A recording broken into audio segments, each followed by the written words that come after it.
being your own best friend. You being your own best friend means that you tell yourself that you need to go and have the nap, you need to go and take a break, you need to go and eat, you need to go and exercise. What I'm suggesting is that we need to surrender. We need to surrender some of those things that we do. We need to just concentrate on ourselves. If we look after ourselves, and if everybody looked after themselves for their highest self, people think that it would mean that it would be a selfish universe.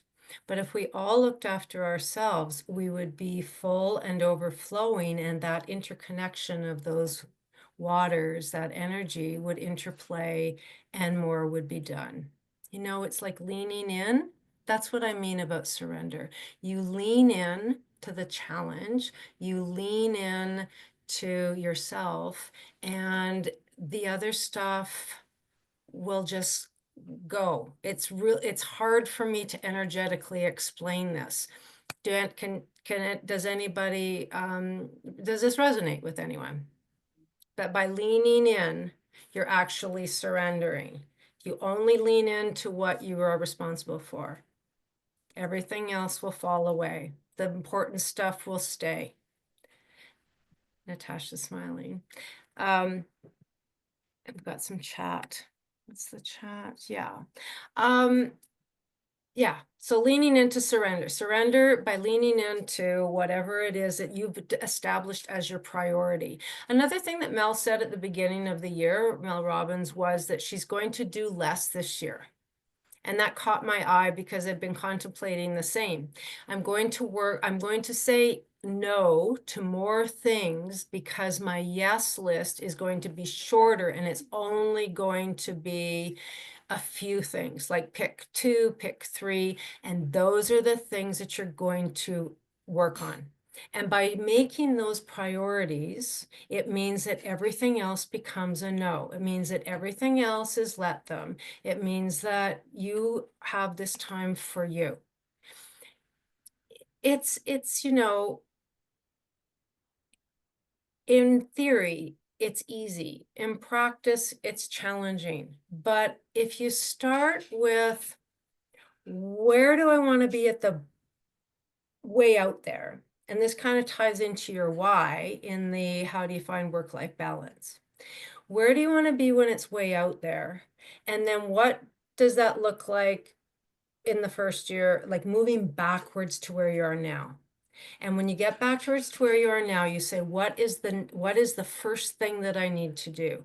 For Carly, it's going to be, what is the first thing I need to do when I get off this phone call or this Zoom call, because my day has been whatever. It doesn't matter. It's past. We don't need to think about it anymore. What is the first thing that I need to do when I finish this call? And then what is the next first thing that I need to do when I finish that? What is the next first thing? We don't have to think about 20 steps forward. What is the next thing?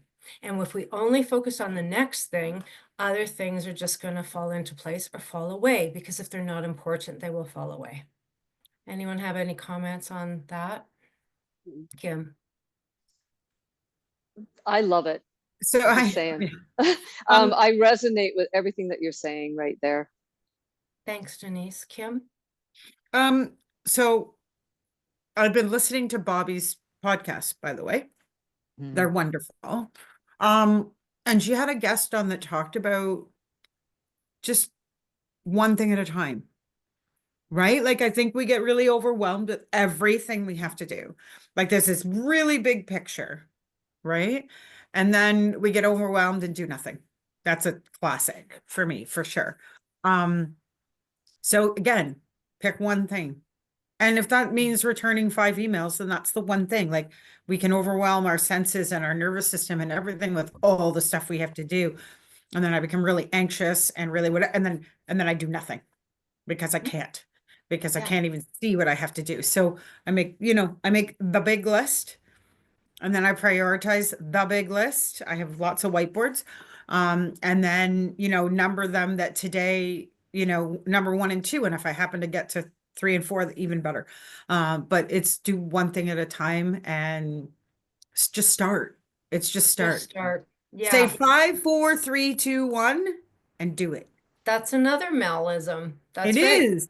And Yeah. you know what? And I use that because I've been putting off hiring a personal trainer because I need some motivation with a personal trainer. A friend of mine has a personal trainer who she loves. So, and one day I just went 5, 4, 3, 2, 1, and I messaged her, and I'm like, okay, I did it, and I start on Monday, so I'm very excited about that. Congratulations. Yeah. Congratulations. I'm going to go to Gina next. And I just want to say, just I also want to be cognizant and come back to Karen because she talked about struggling with inspiration.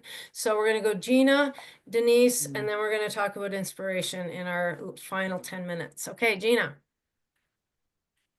All right. I just want to name a very poor part of my story. That might be part of somebody else's. And I had a practice of doing this with my students as well, is identifying the dysfunction of what we fill in and do for other people if we ever grew up in a home with an addiction.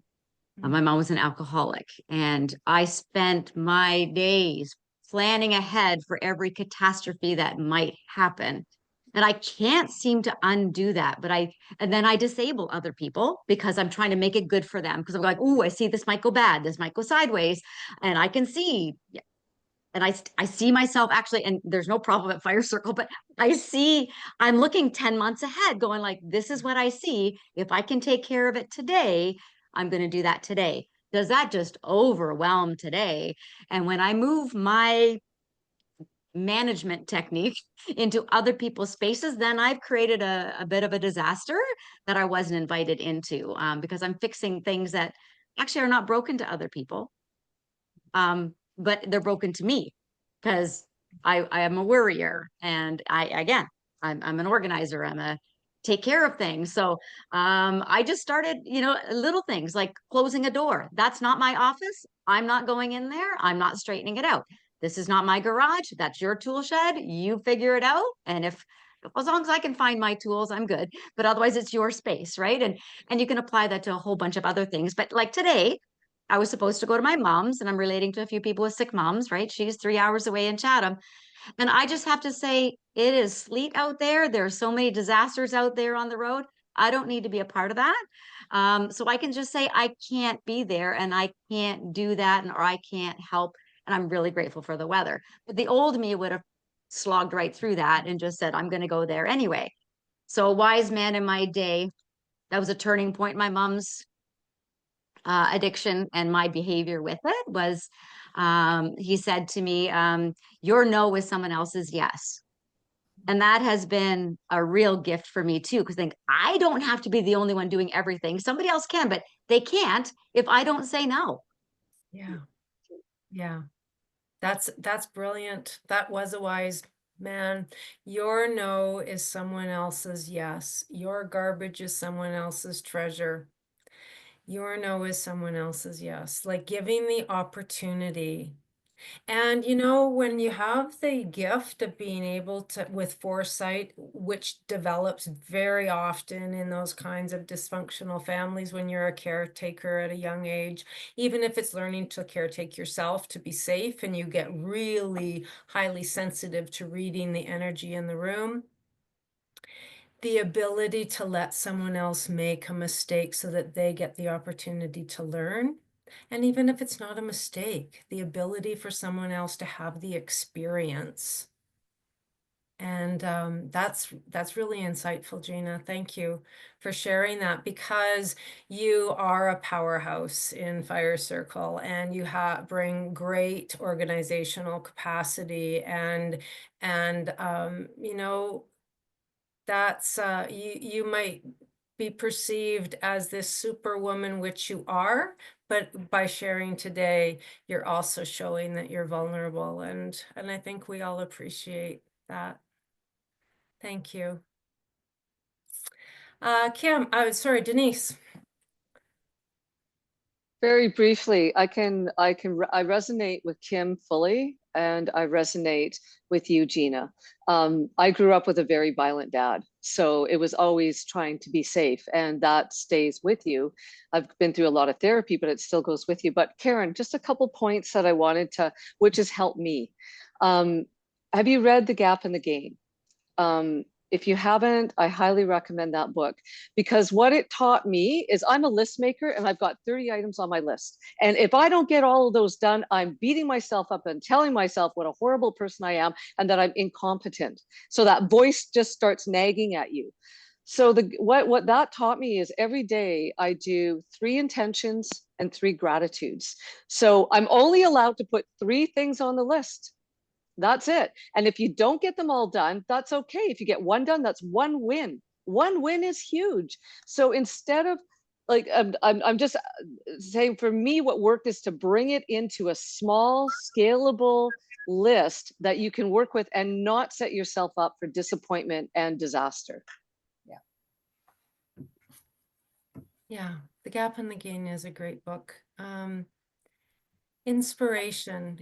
Karen, do you have anything you want to share? Oh, I'm just listening really well here. I find that I wear myself out. That's what I do. And so Christmas was very hard on me this year. I was down at my mom's, and we had a family crisis happen. And so I'm a fixer. I'm the oldest in the family, alcoholic dad, reactive mom, kind of thing.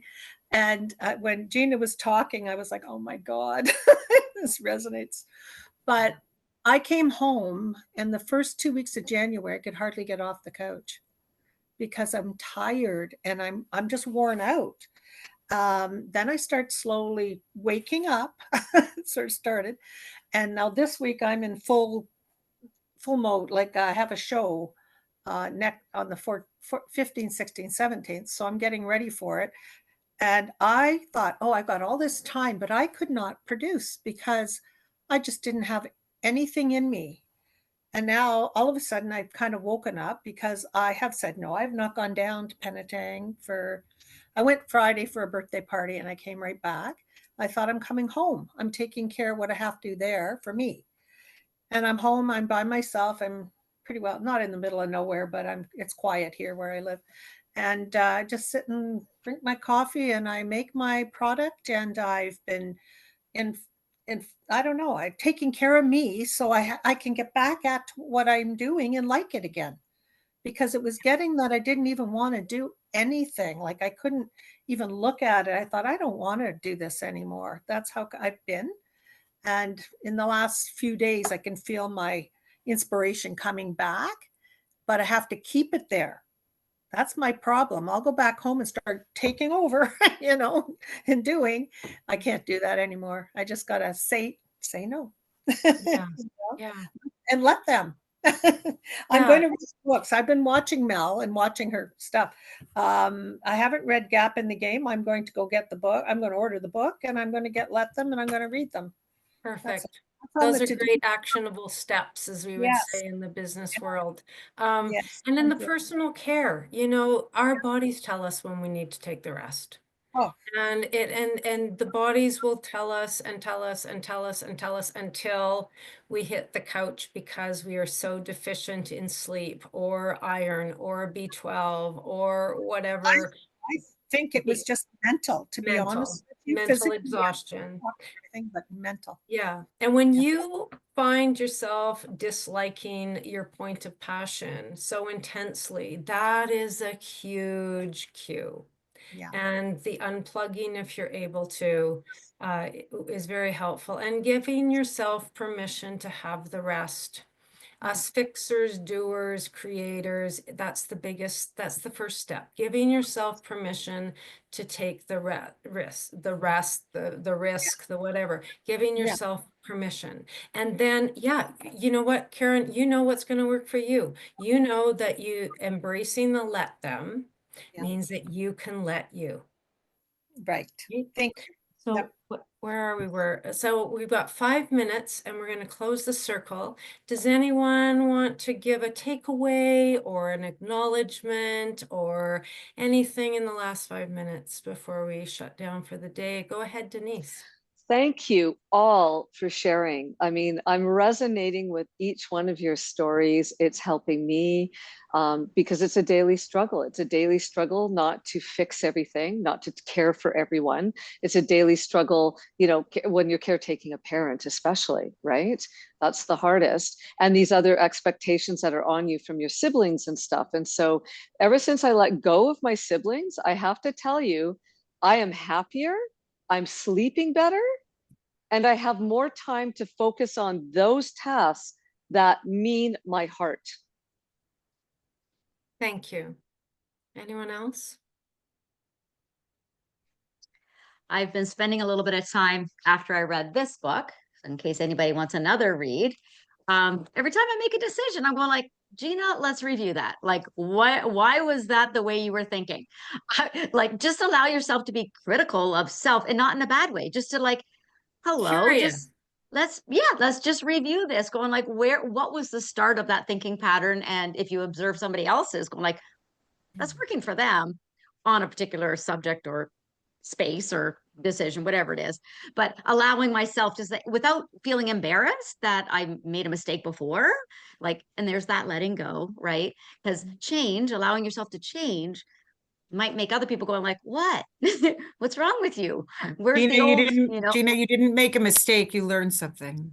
Yeah. Yes, no, yes, yeah. And that is it. But not everybody allows you that space either. And you just have to just be that snowplow and bulldoze right through it and allow yourself. And eventually they'll come around. And that's always a thing too. And maybe if they don't, then I got lots of friends. I don't need everyone. That is a good insight too. You know, as we change because we've stretched, we have evolved, we have grown, we are no longer at the same level. And so if you were complaining and you found a complainer and now you've moved on, that's the distance. And what happens? You either drop or they rise, and it's not compatible anymore. I think that's why the friends for a day, a season, you know, people are around you are comparable. And when they're no longer comparable or in alignment, you will shift and you'll find a new tribe. Anyone else? We've got a couple minutes, 2 minutes. I really appreciate everybody today. And I love hearing your stories and seeing your evolutions, and you all inspire me deeply every time we meet. So thank you. Okay, well, I guess I will wish you all a fantastic day. May you go out into the world and let them. That's awesome. Bye. Thank you. So grateful. Thank you. Bye. Thank you. Bye.